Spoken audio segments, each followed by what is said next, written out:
How's it going, guys?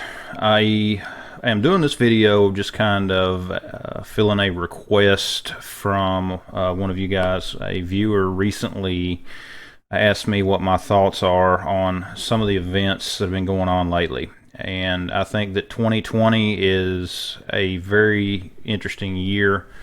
I think that if we are smart, we will take time to study a lot of the things that have happened for this year and implement those in what we need to do to better ourselves.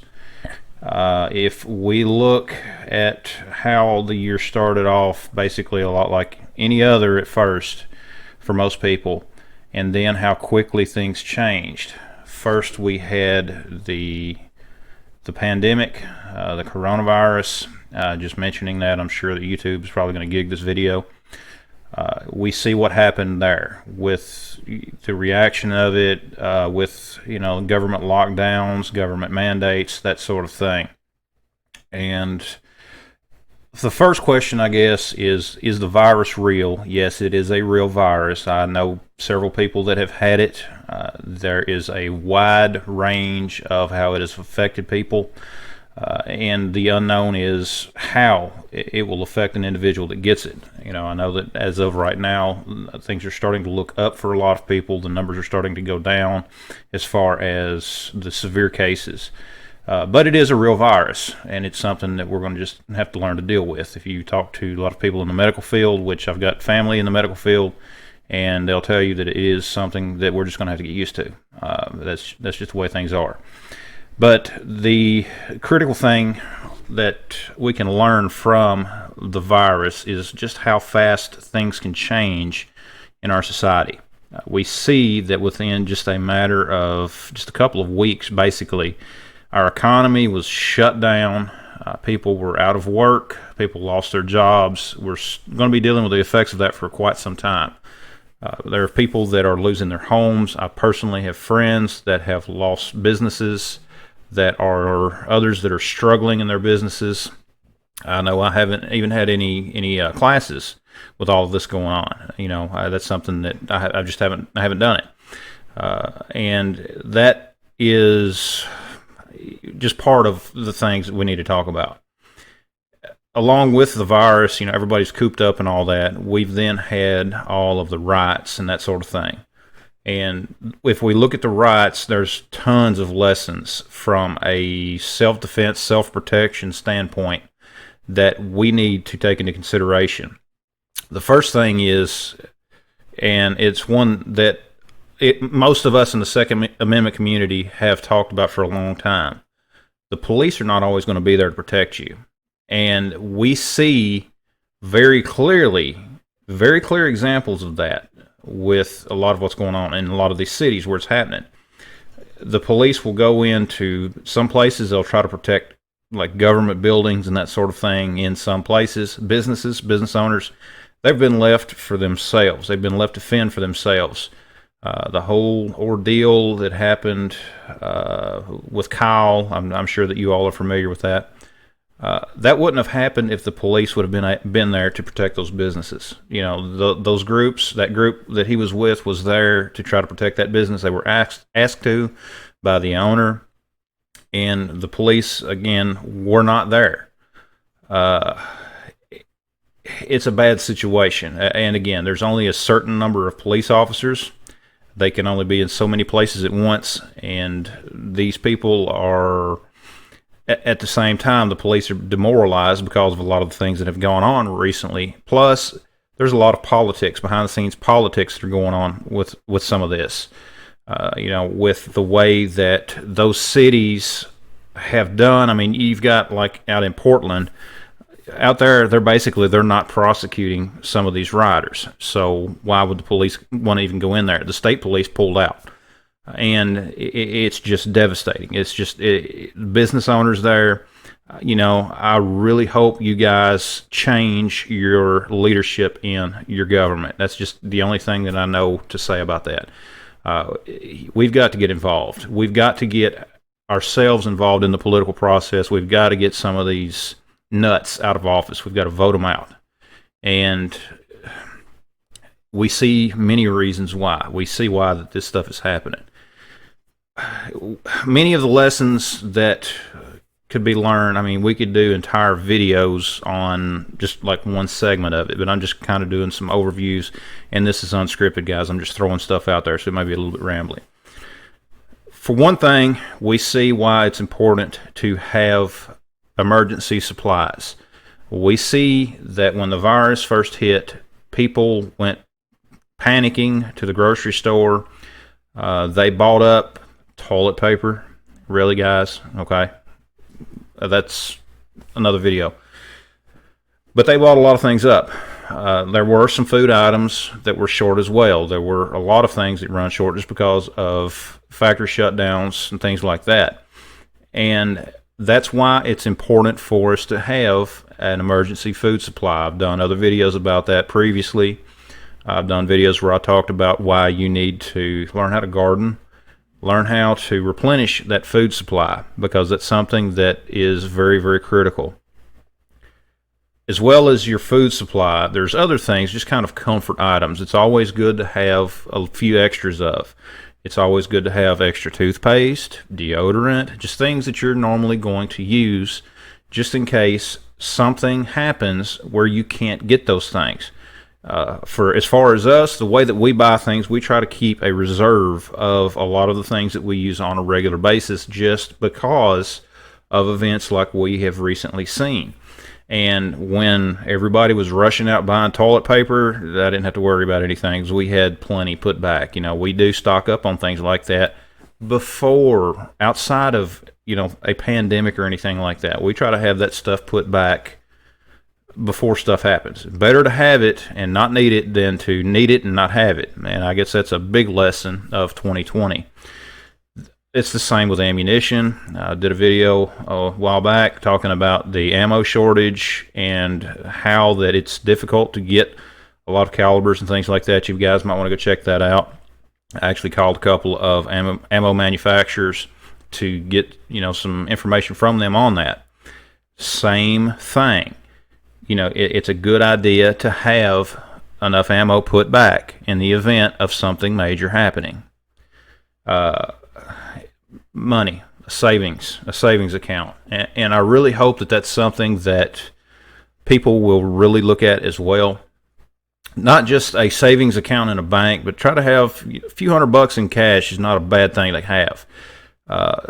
If the power goes out, you can still buy stuff. Small bills. I'll talk about that later. You know, having a good savings account, because there are people that, because of this, most people live paycheck to paycheck. And I understand. I've done it myself for years. I completely understand how difficult it is to build any kind of a savings. But if you can take 10, 15, 20 bucks a paycheck and put it back somewhere into a savings account, do it. You know, get on a budget. I'm a big Dave Ramsey fan. I don't know if any of you guys know him. There's a book that he wrote out there. It's called The Total Money Makeover. I'm going to link it down in the description below. Go check it out. It's a very inexpensive book, but it's basic stuff, and I don't know why I'm throwing this in here, but it is basic common sense for finances, I guess you could say. That's the other way to put it. It talks about how to build a savings, how to get on a budget. It gives you some budget examples, things like that. Great book. Go check it out. Again, it's linked down below. If we build that savings account, if everybody had a little bit of a savings account, when things like this happen, it's not going to be as difficult as a lot of people have been through. If you have a savings account where you know I've got to have X amount of money to pay my bills each month, and if you've got a couple months put back into a savings account, when something like this happens, like what we saw this spring, you then have at least a couple of months of bills covered to get you back on your feet. So if you lose your job or whatever, like a lot of people have, people that I know have, and you can at least have that little bit of room to get yourself back on your feet. So that's something that we all need to work towards. You know, having the supplies, having a savings account, things like that. So that's just a couple of the lessons as far as 2020.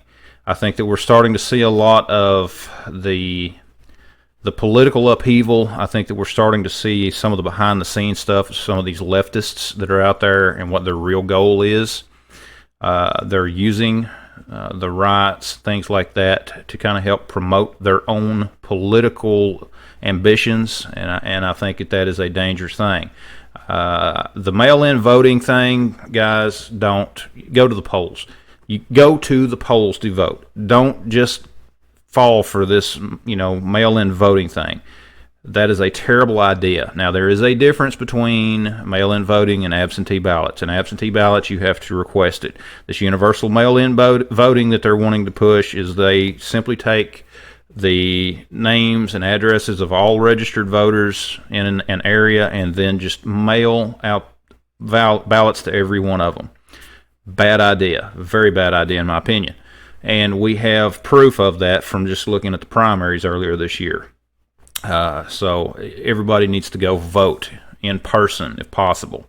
If you can't, vote by absentee, where you actually request it, where you have got a way of tracing that ballot all the way till it gets back.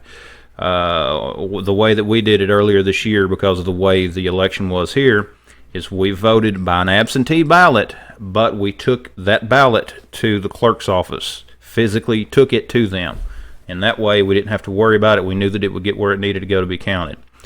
I seen a meme out there, and I think that it is a perfect example of what could happen. Take $500, put it in an envelope, and mail it to yourself. Write cash all over the envelope and the amount and all that. Would you go and be willing to do that? Would you trust the Postal Service enough to mail that kind of money back to yourself in cash? If you wouldn't, why would you trust them to mail or to get your ballot, what is known as clearly marked as a ballot, to where it needed to be? Particularly when the Postal Workers Union has endorsed Biden, one of the two candidates. That's just, you can say what you want about, they're not really supposed to. Yeah, they're not supposed to do a lot of things, but it happens. When you're dealing with people are imperfect beings. They're going to do a lot of things they shouldn't. So if you can at all possible, go vote. But guys, like I said, this is just a rambling video. I really look forward to some of the stuff ending. The riots in particular, the virus, of course, it's going to be with us, but I really don't think that it's going to be affecting us the way that it had earlier this spring, which, again, they've labeled everything basically COVID. That's just ridiculous. But guys, I don't know. It's just a few thoughts, a few of my thoughts on all the mess that's going on around here. Take some time for your family, and because you don't ever know. There again, things happen just in a split second. Life can change. Our society can change, as this year has clearly shown. And what you need to do is you need to think about the struggles that you have had through this period, and adjust what you do going forward to make it a little easier on you for the next time that it happens. Because guys, it's going to happen again. That's the one thing about life, is there's constant change, and there's constant upheavals, there's constant everything that just affects the way that we live. It could be something as simple as having a flat tire when you're late for work. I mean, those things happen. But do what you can to prepare yourself for those things, to make it just a little bit easier on yourself. It'll help to lower your stress. It'll help you to get through the day, and for when those trials come, it will make it a little easier for you to get through them, and you won't be as stressed over it. But guys, this is just a rambling video. I'd really love to hear from you. What are your thoughts? How has all of this affected you? Has it made you redo and rethink how you handle things, how you do a lot of things? Let me know down in the comments below. Also, guys, I've got new shirts available. Some of you may have known. You can see here, you can see the logo right here on the front of this shirt. It's one of my new ones. I'll link them down below as well. But guys, just stay safe. Get a firearm. If you can find any, get a firearm. Learn how to protect yourself. Learn how to use it efficiently. Don't just buy it and put it somewhere. Buy it. Learn how to use it. Guys, thanks for watching. Be sure to subscribe if you're new here. Check out the links down in the description. And stay safe, guys. We'll see you next time.